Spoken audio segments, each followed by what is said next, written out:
Hello everyone and स्वागत है आप सभी का Indian medical academy YouTube channel पे। सो फ्रेंड्स, आज की वीडियो में हम पढ़ने वाले हैं हिस्ट्री ऑफ माइक्रोबायोलॉजी। तो हिस्ट्री ऑफ माइक्रोबायोलॉजी क्या है और माइक्रोबायोलॉजी क्या होती है, तो इसके बारे में हम पढ़ने वाले हैं। तो सबसे पहले हम पढ़ेंगे कि माइक्रोबायोलॉजी क्या है। माइक्रोबायोलॉजी टर्म जो है वो ग्रीक वर्ड से लिया गया है और माइक्रोबायोलॉजी एक स्पेशल ब्रांच है साइंस की या बायोलॉजी की, जिसमें कि हम माइक्रो ऑर्गेनिज्म के बारे में पढ़ते हैं। माइक्रो ऑर्गेनिज्म ऐसे ऑर्गेनिज्म होते हैं जो कि हमको नेक्ड आई से इनविजिबल होते हैं, उनको हम नेक आई से नहीं देख सकते, उनको हम किसी माइक्रोस्कोप से देखते हैं। ये माइक्रोस्कोपिक हो सकते हैं और सब माइक्रोस्कोपिक। और माइक्रो ऑर्गेनिज्म हमारी लाइफ में इनका बहुत ज़्यादा इफ़ेक्ट होता है, बहुत सी बीमारियां इनके कारण होती हैं, बहुत से यूज भी होते हैं, ये हेल्पफुल भी होते हैं हमारे लिए, तो हम उसको माइक्रोबायोलॉजी में पढ़ते हैं। माइक्रोबायोलॉजी टर्म सबसे पहले लुईस पास्चर के द्वारा दिया गया था। इन्होंने बताया था कि फर्मेंटेशन प्रोसेस जो होता है वो यीस्ट या बैक्टीरिया के कारण होता है, जो कि माइक्रो ऑर्गेनिज्म होते हैं। अब हिस्ट्री ऑफ माइक्रोबायोलॉजी पढ़ते हैं। हिस्ट्री ऑफ माइक्रोबायोलॉजी को 3 डिफरेंट इरा में क्लासीफाई किया गया है, 3 इरा में। पहली है डिस्कवरी इरा, जिसमें माइक्रोब्स की डिस्कवरी हुई। उसके बाद ट्रांजिशन इरा है सेकंड। ट्रांजिशन इरा में बहुत सी डिबेट्स आई, बहुत से डाउट्स हुए, साइंटिस्ट के बीच में एक डिबेट होती थी कि माइक्रो ऑर्गेनिज्म क्या हैं, कहाँ से ये जनरेट होते हैं। और थर्ड जो है वो डिस्कवरी इरा है, जिसको मॉडर्न इरा भी कहते हैं, जिसमें माइक्रो ऑर्गेनिज्म का यूज क्या है और उनसे वैक्सीन्स बनाई गई, कौन सी डिजीज़ कौन काज करता है, तो उसके बारे में मॉडर्न इरा में पढ़ते हैं हम लोग। पहली देखते हैं डिस्कवरी इरा। डिस्कवरी इरा में माइक्रोबियल वर्ल्ड को एक्सप्लेन किया गया और इनकी डिस्कवरी हुई माइक्रोस्कोप के साथ। तो माइक्रो ऑर्गेनिज्म होते हैं ऐसे ऑर्गेनिज्म जिसको हम माइक्रोस्कोप से देखते हैं, तो इसकी डिस्कवरी करने के लिए हमको माइक्रोस्कोप की ज़रूरत होगी। तो यह इरा डिस्कवरी इरा स्टार्ट हुई माइक्रोस्कोप की खोज के साथ। तो टाइम था 1267। उसमें एक साइंटिस्ट आए रॉजर बैकॉन ने सबसे पहले एक लेंस को बनाया था, प्रिपेयर किया था। और उसके बाद जैनसन ने एक क्रूड लेंस माइक्रोस्कोप को डेवलप किया था। इसमें दो लेंस को एक डिस्टेंस पे प्लेस किया गया, एक यहाँ, तो इससे एक माइक्रोस्कोप बना। लेकिन हम इसकी बीच की दूरी को एडजस्ट नहीं कर सकते थे, विदाउट एनी फोकसिंग डिवाइस था वो। देन इसके बाद गैलीलियो गैलीली आए। इन्होंने जो क्रूड लेंस माइक्रोस्कोप बनाया था जैनसन ने उसको मॉडिफाई करके फोकसिंग डिवाइस इसमें एक एडजस्ट कर दी कि इन लेंस के बीच की दूरी हम एडजस्ट कर सकते हैं और हम फोकस करके माइक्रोस्कोप में देख सकते हैं माइक्रो ऑर्गेनिज्म को। इसके बाद फाइबर 1625 में फाइबर ने माइक्रोस्कोप टर्म दिया कि जो डिवाइस ये बनाई थी क्रूड लेंस माइक्रोस्कोप, तो उसको माइक्रोस्कोप इन्होंने बताया कि ये माइक्रोस्कोप है। Then study of microbial life कैसे हुई डिस्कवरी इरा में। तो एक साइंटिस्ट थे एंटोनी वॉन लीवेनहॉक, 1676 या 1677, दो टर्म मिल सकते हैं। 76 में इन्होंने ऑब्जर्व किया कि बैक्टीरिया, यीस्ट और प्रोटोजोआ रेन वाटर में और 30 स्क्रैपिंग में इन्होंने ऑब्जर्व किया कि होते हैं कुछ माइक्रो ऑर्गेनिज्म। इन्होंने बहुत सारे माइक्रोस्कोप बनाए, बहुत सारे लेंस बनाए। खुद के माइक्रोस्कोप से इन्होंने माइक्रोब्स को ऑब्जर्व किया। एंटोनी वॉन लीवेनहॉक पेशे से एक क्लॉथ मेकर और टेलर थे। तो ये जब क्लॉथ में फाइबर की क्वालिटी चेक करते थे कि धागे किस क्वालिटी के हैं, तो इन्होंने कुछ माइक्रो ऑर्गेनिज्म मतलब कुछ छोटे छोटे ऑर्गेनिज्म को ऑब्जर्व किया कि कुछ है, तो इन्होंने उसको वर्ड दिया था एनिमल्क्यूल्स। फिर इनकी जो डिस्कवरी हैं उसको रॉयल सोसाइटी ऑफ लंदन नाम की बुक में पब्लिश किया गया है, जो कि सैकड़ों वर्ड उसके अंदर हैं लिखे। लेकिन इन्होंने अपनी डिस्कवरीज़ को ज़्यादा शो नहीं किया, इसलिए बहुत सा टाइम लग गया जब मॉडर्न इरा आई कि माइक्रो ऑर्गेनिज्म क्या होते हैं। बट एंटोनी वॉन लीवेनहॉक को हम फाउंडर ऑफ माइक्रोबायोलॉजी कहते हैं, लेकिन father of microbiology Lewis pasture हैं, जो कि मॉडर्न इरा में आए थे। देन इसके बाद है ट्रांजिशन पीरियड। ट्रांजिशन पीरियड ऐसी पीरियड है जिसमें कि माइक्रोब्स को लेकर बहुत सारी डिबेट्स हुई साइंटिस्ट के बीच में कि माइक्रो ऑर्गेनिज्म कहाँ से जन्म लेते हैं, कैसे होते हैं। तो सबसे पहली थ्योरी इसमें आई ट्रांजिशन ईरा में, थ्योरी ऑफ स्पॉन्टेनियस जनरेशन। इस थ्योरी के अकॉर्डिंग कुछ साइंटिस्ट थे जैसे कि थेल्स हैं, एलेक्जेंडर हैं, एपिडोकल्स और अरिस्टोटल, जिसको अरस्तु भी कहते हैं। इनके अकॉर्डिंग जितने भी माइक्रो ऑर्गेनिज्म हैं, लिविंग ऑर्गेनिज्म हैं, वो नॉन लिविंग से जन्म लेते हैं, डेड मटेरियल से जन्म लेते हैं। और इसमें यह भी माना गया कि जैसे छोटे मोटे जो कीड़े मकोड़े जैसे माइस है, स्नेक्स है, फ्रॉग हैं, ये मॉइस्ट सोइल से यानी कि कीचड़ से जन्म लेते हैं। और जो मैगोट्स यानी कि मक्खी के लार्वे होते हैं, वो मीट से जन्म लेते हैं, मीट पर वो डेवलप होते हैं अपने आप। देन फ्रांसिस्को रेड्डी नाम के एक साइंटिस्ट आए जो इस थ्योरी से संतुष्ट नहीं थे। इन्होंने इस थ्योरी को गलत बताया।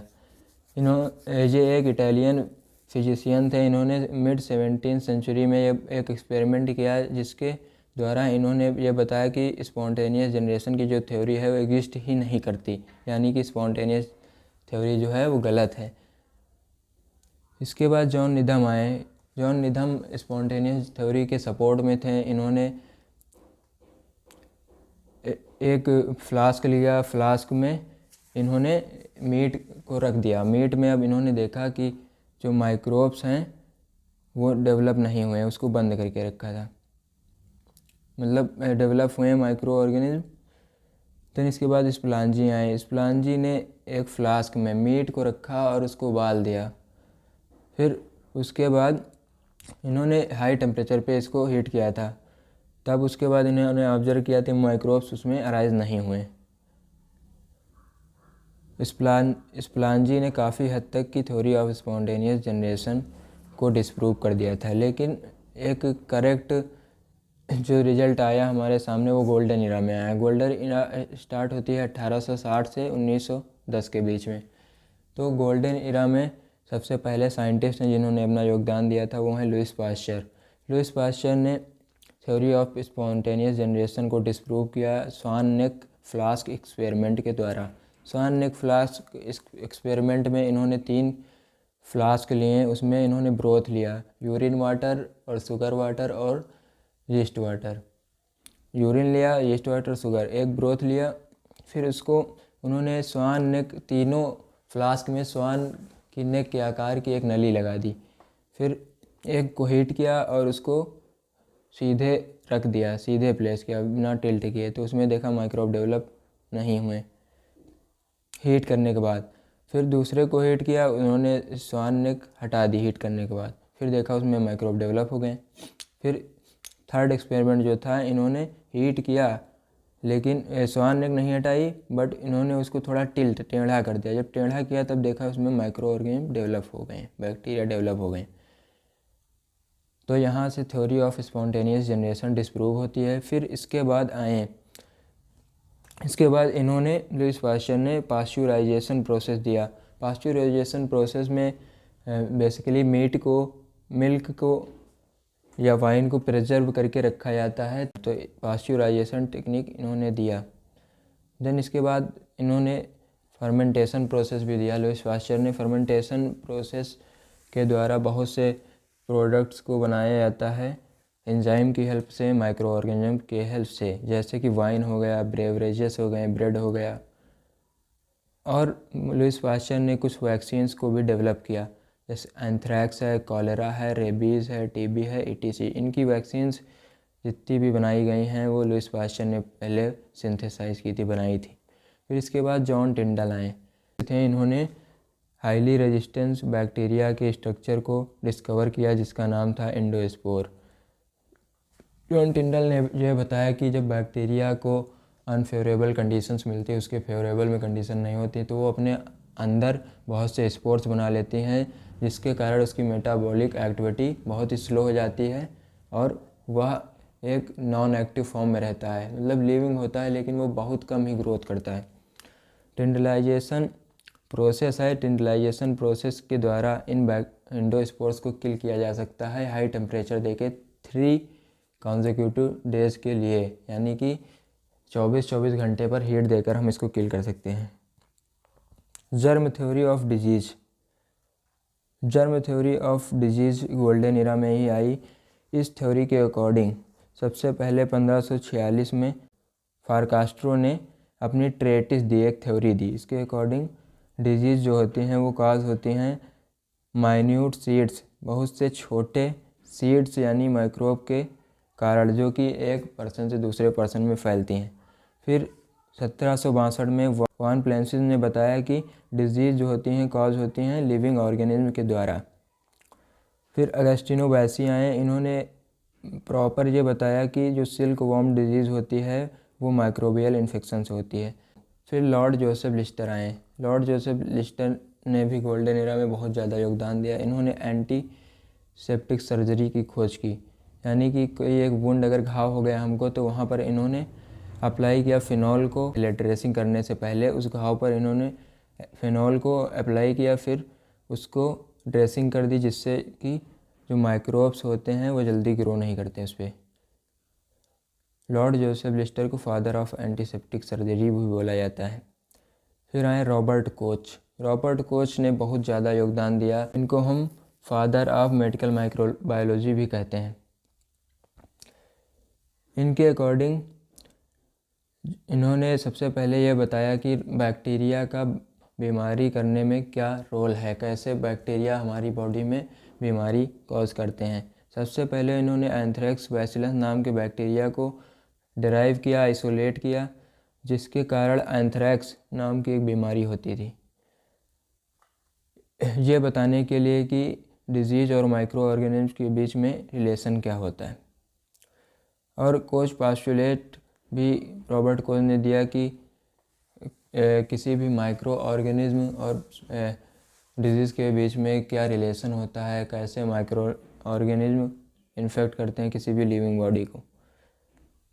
इम्यूनाइजेशन प्रोसेस एक ऐसा प्रोसेस है जिसमें कि आर्टिफिशियल इंडक्शन किया जाता है इम्यूनिटी का इम्यूनाइजिंग एजेंट के द्वारा।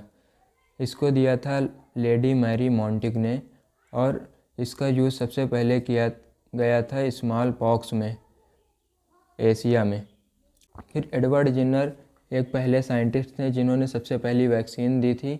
काऊ पॉक्स जो होता है, काऊ पॉक्स में जो पस बनता है, मवाद बनती है, तो उसको निकाल कर इन्होंने स्मॉल पॉक्स की वैक्सीन बनाई थी 1796 में। और इन्होंने काऊ पस से इन्होंने जो निकाला है पस उसको इंजेक्ट किया एक ह्यूमन में जिसके अंदर स्मॉल पॉक्स है। फिर देखा कि ऑब्ज़र्व किया कि उसके अंदर सुधार आ रहा है, उसके अंदर रेजिस्टेंट बन रहा है स्मॉल पॉक्स के अगेंस्ट। फिर आए अलेक्जेंडर फ्लेमिंग। 1929 में अलेक्जेंडर फ्लेमिंग ने सबसे पहली जो एंटीबायोटिक है उसको डिस्कवर किया, जिसका नाम है पेनिसिलिन। पेनिसिलिन को इन्होंने एक मोल्ड से, फंजाई से एक्सट्रैक्ट किया, जिसका नाम है पेनिसिलियम नोटाइटम। फिर इसके बाद आए एसे वास्कमैन, जिन्होंने स्ट्रेप्टोमाइसिन एंटीबायोटिक को डेवलप किया स्टोमाइसिस ग्रेसियस स्पीशीज से, जो कि एक एल्गी है।